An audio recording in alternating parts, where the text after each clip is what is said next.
Selamat pagi, Namo Sang Hyang Adi Budaya, Namo Buddhaya. Jumpa lagi dengan saya, Puji Mujur, dalam seri Pendidikan Agama Buddha dan Budi Pekerti. Hari ini kita akan belajar materi pembelajaran kelas 6 semester 1, yaitu tentang perumpamaan kisah rumah terbakar. Kita masuk ke dalam pembelajaran 10 tentang kisah rumah terbakar. Bagaimana jalan ceritanya? Mari kita lanjutkan. Anak-anak, sebelum belajar, seperti biasa kita akan berdoa dan duduk hening. Doa dan duduk hening. Doa pembuka belajar. Terpujilah Tuhan Yang Maha Esa, Trirata, para Buddha dan Bodhisattva. Dengan ini saya berdoa, semoga saya dapat belajar dengan baik dan benar, agar menjadi anak yang pandai dan berbudi luhur. Semoga semua makhluk hidup berbahagia. Sadu, sadu, sadu. Anak-anak sekalian, setelah kita membaca doa pembuka belajar, selanjutnya kita duduk hening. Ayo kita duduk hening, duduklah dengan santai, mata terpejam, kita sadari nafas, katakan dalam hati. Aku tahu nafas masuk. Aku tahu nafas keluar. Nafas masuk, aku tenang. Nafas keluar, aku bahagia. Aku tenang dan bahagia. Duduk hening, dimulai.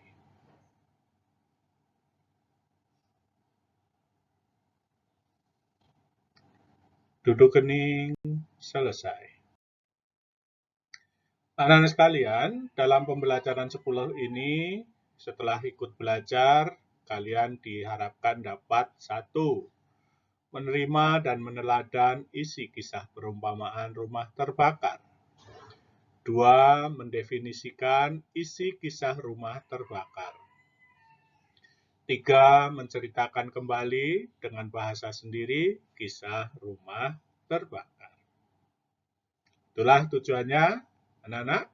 Nah, untuk mencapai tujuan ini, mari kita mulai pembelajaran hari ini.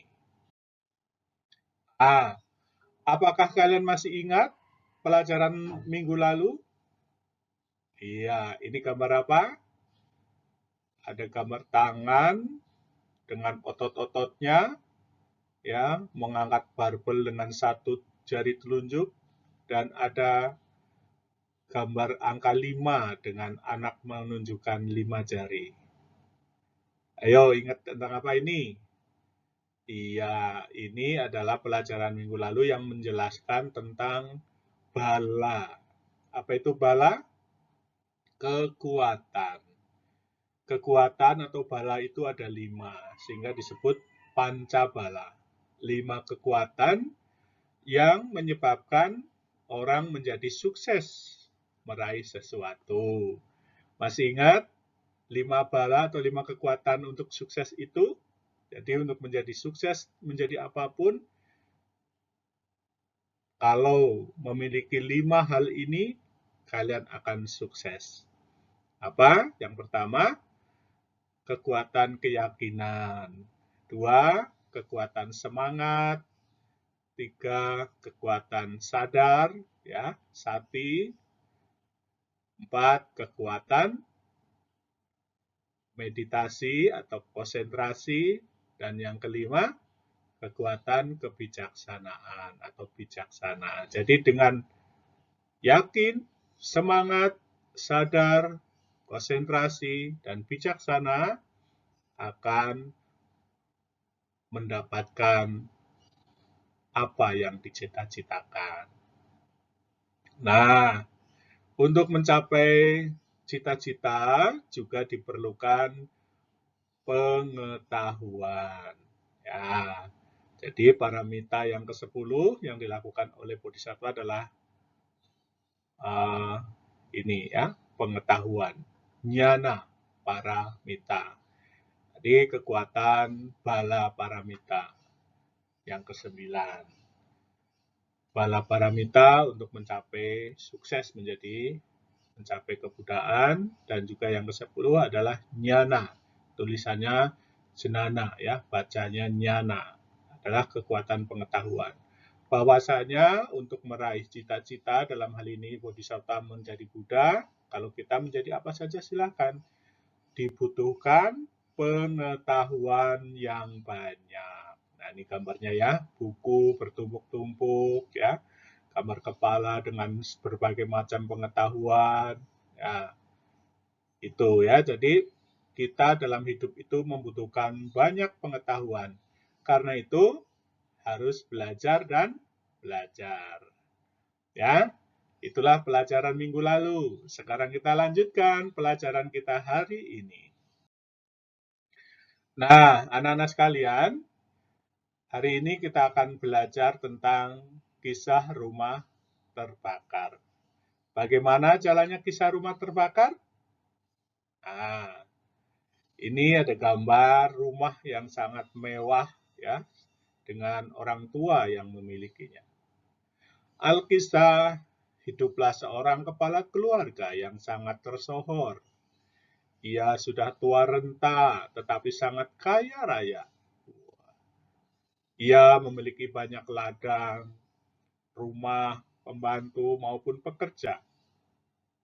Rumahnya luas dan besar, tetapi pintunya keluarnya hanya satu.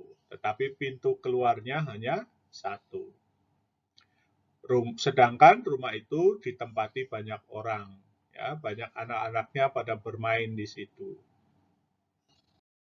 Nah, suatu ketika rumah itu terbakar, anak-anak. Secara bersamaan api berkobar dari tiap sisinya. Melihat api yang berkobar, kepala keluarga itu terkejut karena semua anak-anaknya sedang bermain dengan mainannya di dalam rumah itu. Mereka bermain tanpa menghiraukan sekelilingnya, sehingga tidak tahu terhadap bahaya yang sedang mengancamnya. Wow, mungkinkah anak-anak ada kebakaran, anak-anak masih main di dalamnya? Sepertinya nggak mungkin ya, kalau kita lihat ya, tetapi ini bisa saja terjadi ya.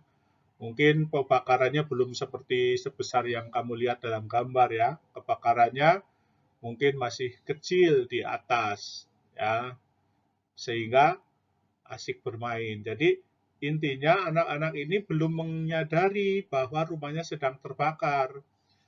Nah, yang tahu rumahnya sedang terbakar siapa? Orang lain di luar rumah, dalam hal ini ayahnya. Itu ya kisah ini. Jadi bisa saja anak-anaknya karena nggak sadar, belum tahu rumahnya terbakar, mungkin belum membesar ya, tapi sedang terbakar, dia asik bermain. Nah, kemudian ayahnya si Tuarta ini berpikir, ia bisa saja menyelamatkan diri, tetapi anak-anaknya dalam bahaya. Rumah itu hanya memiliki satu pintu, sempit dan kecil, yang tidak mungkin dapat dilewati secara bersamaan. Setelah berenung, ia berseru, "Keluarlah cepat, kamu semua!" teriaknya. Dengan suara lembut, orang tua itu membujuk dan menegur anak-anaknya. Namun mereka tetap asik bermain dan tetap tidak menghiraukannya.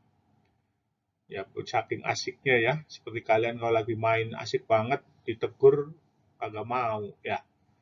Mereka tidak mengerti bahaya api, tidak mengerti apa artinya rumah terbakar. Jadi mereka belum sadar ya. Itu. Mereka tidak mengerti apa yang dimaksud cedera. Mereka juga tetap berlari ke sana kemari. bermain-main, dan kadang-kadang memandang ayahnya. Sampai-sampai anaknya di gambar itu kelihatan ketakutan melihat anak ayahnya. Karena ayahnya berjenggot, dibayangkannya apa itu ya. Ini hanya guyon ya. Jadi malah kebingungan anak-anaknya. Saking asiknya bermain, padahal rumahnya sedang terbakar. Nah, karena anak-anaknya tidak menghiraukan seruan ayahnya, maka sang ayah menggunakan cara yang lain agar mereka segera keluar dari rumah. Anak-anak tidak berkeinginan segera keluar rumah karena mereka sangat terikat dengan kesenangan, yaitu mainan. Dengan mengetahui kesukaan anaknya terhadap bermacam-macam permainan, sang ayah lalu berkata, "Barang-barang yang kamu gemari untuk mainan begitu mahal dan bagus. Sekarang ada padaku. Bila kamu tidak segera mendapatkannya, kamu akan menyesal kemudian. Lihatlah, bermacam-macam kereta domba, kereta rusa, dan kereta lembu tersedia di luar rumah untuk kamu pakai bermain. Kamu semua harus segera keluar dari rumah terbakar ini. Akan kuberikan mana yang kamu sukai." Nah, anak-anak, jadi ayahnya kemudian menawarkan permainan yang bagus-bagus dibandingkan permainan yang di dalam rumah itu. Nah, karena anak-anak ini belum pernah mendengar permainan semacam itu, kira-kira bagaimana? Iya, anak-anak itu segera keluar rumah untuk mendapatkan mainan baru yang ditawarkan ayahnya yang belum pernah dia dengar. Demikianlah, setelah anak-anak itu mendengar adanya permainan menarik seperti yang disebutkan ayah mereka, semuanya menjadi bersemangat. Anak-anak itu keluar rumah sambil mendorong dan saling mendahului. Dan dengan susah payah, akhirnya mereka berhasil keluar dari rumah terbakar itu. Sang ayah yang melihat anaknya selamat semua duduk di pinggir lapangan. Sang ayah tidak lagi merasa bingung. Hatinya tentram dan gembira sekali. Nah, itulah anak-anak, akhirnya dengan cara yang cerdik, ya, ayahnya bisa menyelamatkan anak-anaknya dari bahaya yang rumah terbakar.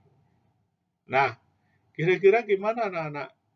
Apakah anak-anak ini menagih janji mainan yang diberikan ayahnya? Ya, tentu ya. Akhirnya anak-anak ini menanyakan mana mainannya. Nah, mainannya tentu saja ya pada akhir cerita ini diberikan sesuai dengan yang ayah janjikan, yaitu kereta yang ditarik oleh lembu, ditarik oleh domba, dan ditarik oleh apa tadi? Iya, tuh ya.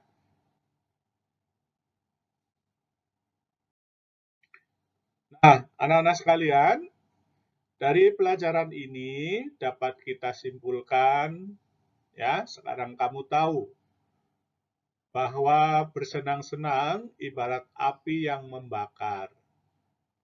Dibutuhkan orang yang bijak untuk mengingatkan orang yang sedang terbakar. Jadi yang terbakar ini maksudnya apa? Senang-senang ya, bersenang-senang dengan kesenangannya sendiri. Menjadi ayah harus bijak dan terampil dalam mendidik ayahnya. Bekal pengetahuan dan pengalaman yang cukup akan menyelamatkan anak-anaknya dari kesulitan. Jadi, ya, bekal yang terbaik bagi anak-anaknya kalau zaman sekarang itu bukan harta benda, ya. Dari kisah ini kita bisa artikan, ya, mainan itu ibarat bekal, ya, bagi anak-anaknya. Mainan yang diberikan, yang dijanjikan oleh ayahnya itu ibarat bekal. Nah, bekal ini tentu pengetahuan. Jadi ingat pelajaran minggu lalu ya, pengetahuan yang banyak itu akan menyelamatkan kita dari kesulitan. Ya, jadi anak-anak sekalian, demikianlah pelajaran kita hari ini. Nah, untuk mengingat pelajaran kita hari ini, yuk kita saatnya bernyanyi. Baik, anak-anak, hari ini kita akan menyanyikan lagu judulnya Siloba. Apa makna lagu ini? Ya, untuk mengingat pelajaran kita hari ini, ya Siloba, loba itu artinya serakah, ya serakah sama juga artinya melekat ya terhadap sesuatu. Sama seperti anak-anak tadi yang melekat terhadap mainannya, susah untuk diingatkan, ya. Senang yang berlebihan, menyenangi sesuatu yang berlebihan itu namanya loba. Ya, menginginkan sesuatu yang berlebihan namanya loba. Sehingga ada pesan yang penting ini, dunia ini berlebih untuk memenuhi kebutuhan setiap orang, tetapi tidak cukup untuk memenuhi serakah satu orang. Demikian anak-anak, ya bahayanya serakah dunia yang bisa untuk memenuhi setiap orang, tapi kalau satu saja yang serakah, dunia ini nggak cukup bagi mereka. Ya, bahaya serakah. Yuk, kita nyanyikan lagu Siloba.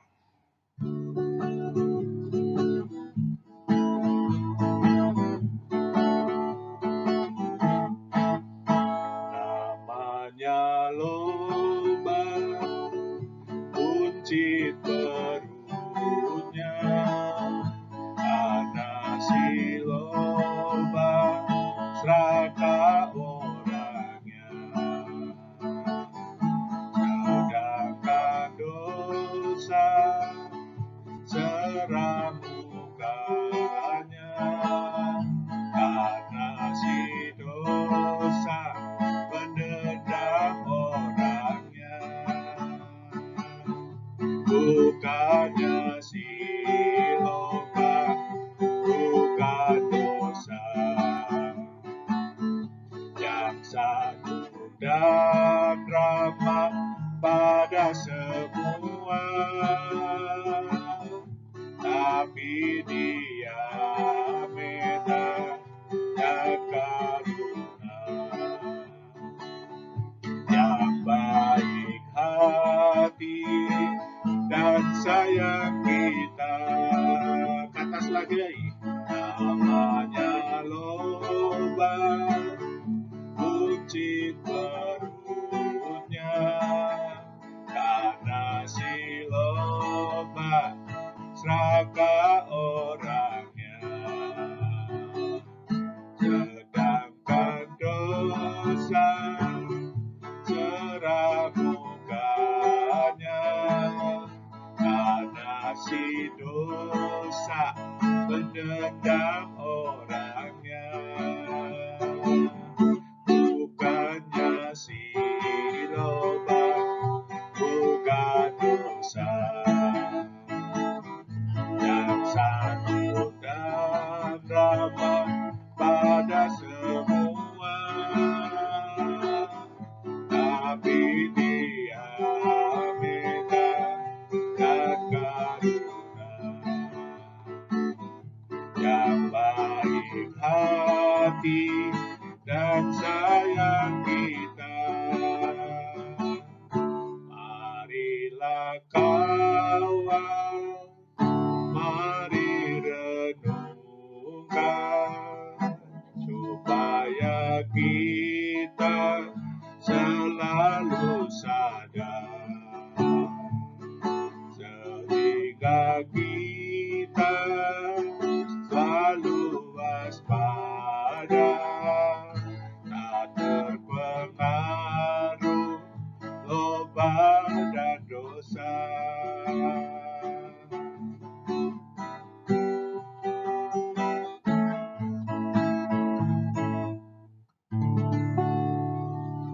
Nah, demikian anak-anak lagu Siloba.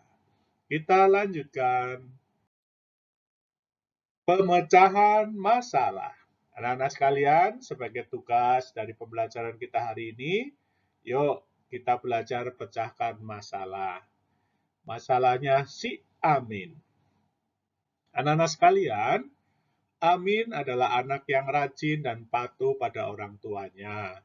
Setiap pekerjaan dan perintah orang tua dilaksanakan dengan baik. Satu kekurangan si Amin adalah lemah hampir semua pelajaran di sekolah. Kondisi ini memaksa si Amin untuk selalu meminta tolong teman-teman mengerjakan PR dan memberi contoh setiap tugas dari guru.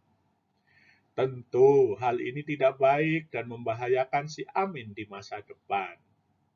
Nah, pertanyaannya, bagaimana cara orang tuanya menolong si Amin agar dapat menyelesaikan masalahnya? Kedua, apa yang kamu lakukan jika menjadi si Amin? Nah, silakan dijawab ya pertanyaan ini, kemudian kumpulkan.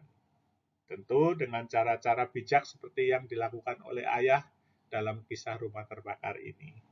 Oke? Selamat mengerjakan. Nah, sekarang kita tutup pelajaran kita hari ini dengan doa penutup belajar. Terpujilah Tuhan Yang Maha Esa, Triratna, para Buddha dan Bodhisattva. Terima kasih kepada semua orang yang telah membantuku belajar hari ini. Semoga mereka diberkati kesehatan dan kebahagiaan. Semoga ilmu yang kupelajari berguna bagi diriku dan orang lain. Semoga semua makhluk hidup berbahagia. Sadu, sadu, sadu. Demikian pelajaran kita hari ini. Namo Sang Hyang Adi Budaya, Namo Buddhaya.